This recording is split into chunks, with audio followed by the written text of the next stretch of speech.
Selamat siang pemirsa. Di era digital saat ini, pinjaman online telah menjadi salah satu solusi yang diminati banyak orang, terutama ketika kebutuhan mendesak datang tanpa peringatan.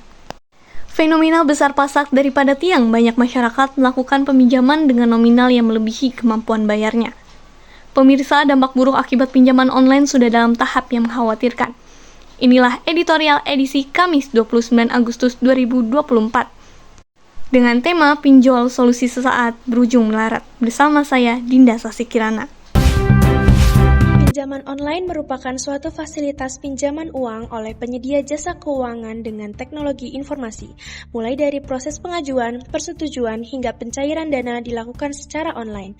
Maraknya layanan pinjaman online di Indonesia membawa perubahan yang signifikan dalam dunia keuangan. Dengan hanya bermodalkan gawai dan koneksi internet, masyarakat dapat mengakses dana pinjaman dalam hitungan menit. Fenomena ini bagai pedang bermata dua.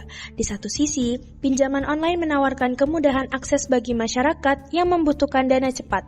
Namun di sisi lain, fenomena ini bisa menimbulkan ancaman serius yang perlu segera diatasi demi melindungi konsumen dan menjaga stabilitas ekonomi. Situasi ini bukan hanya menimpa masyarakat kelas pekerja, melainkan juga kaum muda yang mayoritas belum memiliki pekerjaan yang mapan. Terlebih, sekarang ini banyak pinjaman yang tidak terdaftar dan tidak diawasi oleh OJK. Generasi muda yang harusnya berada dalam masa produktif dan kreatif, kini semakin terkepung oleh tawaran pinjaman yang belum tentu aman. Wah, pinjol menjadi solusi tepat atau sesat. Hasil riset Institute for Development of Economics and Finance menunjukkan rata-rata besar utang generasi muda Indonesia dari pinjaman online lebih besar ketimbang rata-rata pendapatan yang mereka terima. Riset ini menunjukkan rata-rata peminjam di bawah usia 19 tahun memiliki pinjaman 2,3 juta rupiah di pinjol. Sementara usia 20-34 tahun memiliki pinjaman sebesar 2,5 juta rupiah. Jumlah pinjaman tersebut lebih tinggi dari rata-rata pendapatan generasi muda Indonesia. Salah satu alasan mengapa kaum muda menjadi target utama adalah pola hidup yang konsumtif. Gaya hidup yang mengikuti tren terkini seringkali memaksa mereka untuk mencari dana tambahan demi memenuhi kebutuhan tersebut. Tentu, pinjol ini menjanjikan solusi cepat, tetapi perlu kita sadari bahwa hal ini juga membawa sejumlah tantangan dan resiko yang perlu diwaspadai. Pertama, tingginya tingkat suku bunga dan biaya tambahan yang kerap tidak transparan seringkali membuat para peminjam terjerat dalam lingkaran utang. Banyak penyedia pinjaman online yang menawarkan pinjaman dengan syarat mudah, namun kenyataannya suku bunga yang dikenakan sangat tinggi. Ketidaktahuan akan hal ini dapat membuat peminjam terperosok ke dalam utang yang semakin sulit dilunasi. Kedua, maraknya penyalahgunaan data pribadi oleh oknum penyedia pinjaman online yang tidak bertanggung jawab. Banyak laporan menunjukkan bahwa data pribadi yang diberikan oleh peminjam kerap disalahgunakan untuk tujuan lain, seperti penagihan yang tidak manusiawi, bahkan teror digital. Ini menunjukkan perlunya regulasi yang lebih ketat dan pengawasan yang lebih efektif dari pemerintah dan otoritas terkait untuk melindungi konsumen. Ketiga, ketergantungan masyarakat pada pinjaman online juga mengkhawatirkan.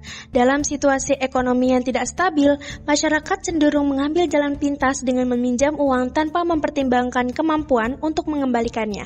Hal ini tidak hanya merugikan individu tersebut, tetapi juga menciptakan masalah sosial yang lebih luas, seperti peningkatan angka kemiskinan dan ketimpangan ekonomi. Terlilitnya masyarakat dengan utang yang ditawarkan melalui platform pinjol ini tidak terlepas dari ketidaktahuan mereka. Masyarakat harus sadar bahwa pinjaman merupakan suatu hal yang harus dibayar dan setiap peminjam harus paham akan kemampuannya dalam meminjam. Oleh karena itu, semua pihak pemerintah, penyedia layanan, dan masyarakat harus bekerja sama untuk memastikan bahwa pinjaman online memberikan manfaat bagi kesejahteraan konsumen. Untuk menghadapi tantangan ini, masyarakat perlu dibekali dengan pengetahuan yang memadai mengenai resiko pinjaman online dan bagaimana mengelola keuangan dengan bijak. Selain itu, otoritas keuangan perlu memperketat regulasi dan terus memantau aktivitas perusahaan pinjaman online, memastikan mereka beroperasi dengan cara yang adil dan transparan.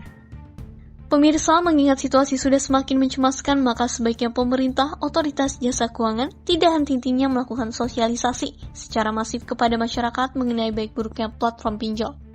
Pinjaman bisa bermanfaat jika paham kemampuan bayar dan konsekuensinya, namun jika tidak, justru akan menjerat. Pemberantas pinjol menutup situs serta meningkatkan literasi keuangan memang perlu diupayakan. Demikianlah editorial hari ini. Saya Dinda Sasi Kirana, terima kasih dan sampai jumpa.